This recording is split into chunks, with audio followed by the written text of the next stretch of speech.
Welcome to the Heavy Spoilers Show. I'm your host Paul. In this video, we're breaking down Avengers Doomsday.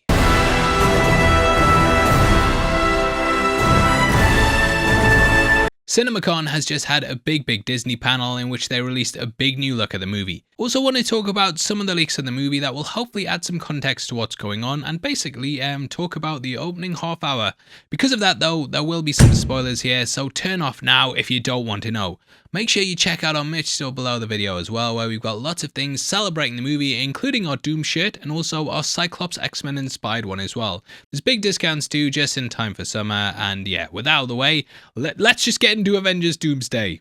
Okay, so throughout the event, Brandon Davis, who's a good friend of the channel, he was tweeting about things, and Marvel opened their presentation by talking about how Doomsday is going to have the biggest rollout possible. Alongside this, they're doing the rollout of Infinity Vision, which is basically a new format that Disney's just announced. Infinity Vision has a new certification for premium large format theaters that highlights the biggest screens, laser projection, and also immersive audios. The first launch begins with the re-release of Avengers Endgame, which Kevin Feige has confirmed will have some surprises. Yes, he stated on stage that it's going to have added scenes to it and be released in that Infinity Vision system.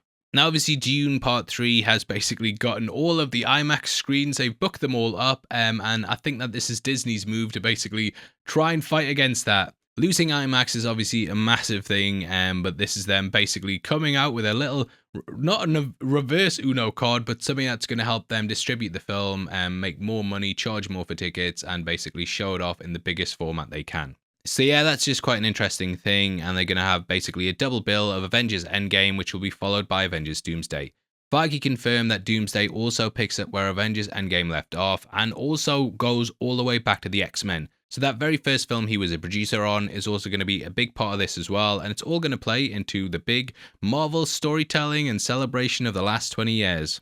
I'm kind of bearing the lead there now. It is 2 a.m. in the UK right now as of recording this, but I want to talk about what was shown in the trailer next, and the Wrap have done a big write-up of the description of what's been shown. And apparently it was mental. Now the trailer apparently starts off with us hearing the words, "Something's coming, something we may not be able to deter." That's over the ruins of the X-Mansion, and we then see Doctor Doom kneeling and his face looking very scarred. Thor then apparently remarks that he's fought many enemies and threats that scare him less than this, saying all his heroes and friends died. Everything they sacrificed will mean nothing if they don't stand together. Now from that point, we then apparently get footage of Thor approaching Doom with Stormbreaker.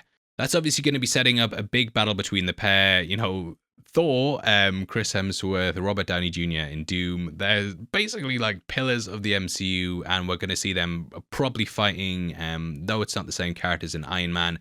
But yeah, it's going to be very interesting seeing those two actors going head to head once more. I know they had their little fight in the Avengers of "doth thou know thou wear my mother's drapes," that kind of thing, but this is taking it to the next level, and finally we're going to see those actors going head to head after building the MCU from the ground up. Now, the Fantastic Four then meet the MCU heroes, and it's from this point that we get some of our many big battle team-up things. The first of these is Shang-Chi, who will be going against Gambit. Gambit will be played by Channing Tatum, and he's returning from Deadpool and Wolverine. Now from this point we also apparently see as Mystique turns into Yelena Belova and basically shows that she can mimic any hero. Integrate with this are the battles between Doom and Thor apparently leaps at Doom with Stormbreaker in hand, and Doom stops it at once. He's obviously extremely powerful, and I think this movie is going to be him basically going along for the ride, learning about incursions, realizing how bad they are, and that he's the only person who can really lead the charge against them, in his mind anyway. Doom is obviously an extremely powerful person, and I think throughout this movie we're going to watch him turn against the group when he realizes that he should be the one controlling it from his point of view, and that everyone else is just going to hold him back. Steve Rogers then apparently approaches Thor and says, "Hey pal," and Thor says, it's not possible.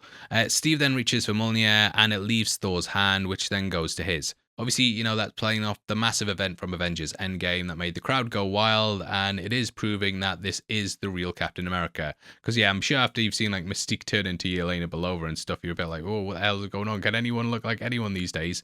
Obviously Loki has that power as well, so Thor is used to being tricked, but having this basically confirms that yes, this is Steve Rogers.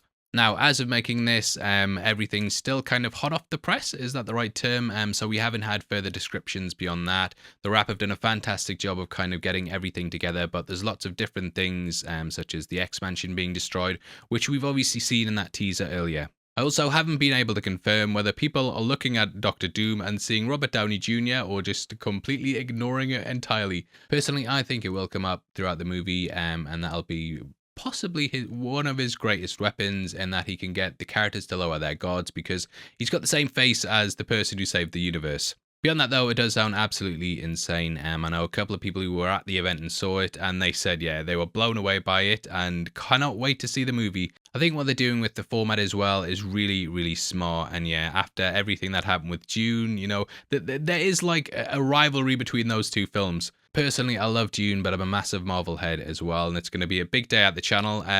But I think that it's very smart what Disney's done in terms of releasing this on the Infinity Vision format.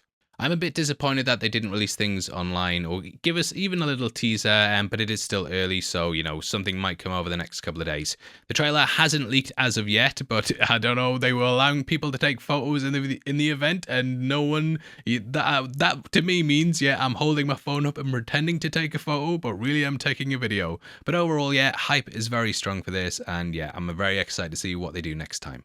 Anyway, there's been a lot of big leaks around the movie recently, which is what I want to talk about for the next part of the video. The film apparently opens with an incursion happening across two realities, with those being the Fox universe and Tobey Maguire's Spider-Man 1. The film is meant to be a swan song for both those universes, and kind of a last goodbye for the X-Men universe for like the 8th time at this point. But after this, we catch up with Steve, who's supposedly chilling at his home like what we saw in the teaser attached to Avatar.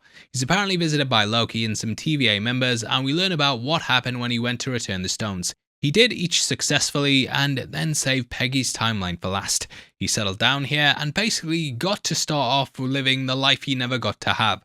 But Loki's come to ask if he'll join the TVA to help with the coming struggles in the multiverse. For now though, Steve just wants to live this life and look after Peggy with his child. Loki respects his wishes, but he gives him something so he can connect the TVA when he needs to. They also bring some bad news as well. He apparently can't stay in this timeline, but can be with Peggy and the child, and thus they move him to a timeline where he can live a quiet life and leave behind the mantle of Captain America. Now that is the Fantastic Four's universe, and we apparently then continue with a post-credit scene from the end of First Steps. We see Steve's been living for years unnoticed, and his son's now the same age as Franklin. Doom then pulls up to see Frankie, and though Sue initially thinks Doom's there to fight, he says he's come to discuss something with Reed. Reed, Ben and Johnny then return home from a baseball game, and he tells Reed about how he's discovered the incursions and that their world will eventually fall victim to them. Thus, he offers a plan, but they must travel with him to the 616. According to the leaks and what I was told, Doom asks Reed if it's possible that someone from another universe is living in theirs that shouldn't be there. They scan the world and then discover an anomaly. That is, of course, Steve and the rest of his family. They then go to meet him to find out who he is. When they meet him, they ask Steve to go back to his universe with them, as Doom and the Fantastic Four are brewing a plan to fight against the upcoming incursions. Steve is important as he would rally the heroes of his world, and they then travel to that, which continues from the ending of Thunderbolts. The ship then arrives with a warning, and they head to Wakanda first, just like we saw in that other teaser.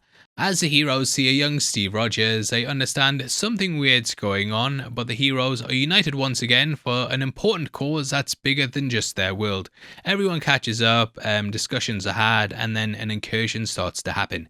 We then enter the X-Men universe, but the X-Men are not so welcoming. The team sent in to gather intel and to experience the world firsthand, and it's here that they learn the X-Men have endured several incursions.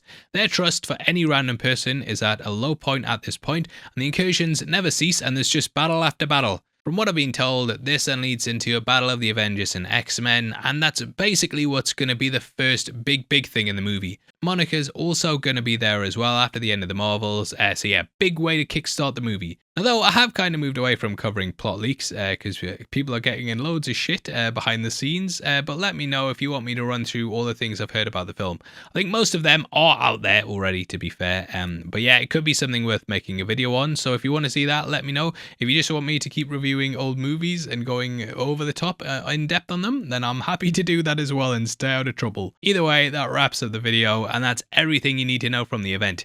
The film's obviously releasing alongside Dune Part 3, with it being labelled Doomsday. I've heard the footage showed at the event for that was amazing though, and we've actually done a bit of a breakdown on that as well. So if you want to see that, that'll be linked at the end, but in the meantime, please drop a like on this video and drop a comment with all your thoughts below. If you want to follow us on Instagram as well and keep up to date with what we're doing, then make sure that you check us out at Heavy Spoilers. Did you know as well that members of the channel also get early access to videos like this every single week, and if you click the join button, you get at least one breakdown a week before anyone else.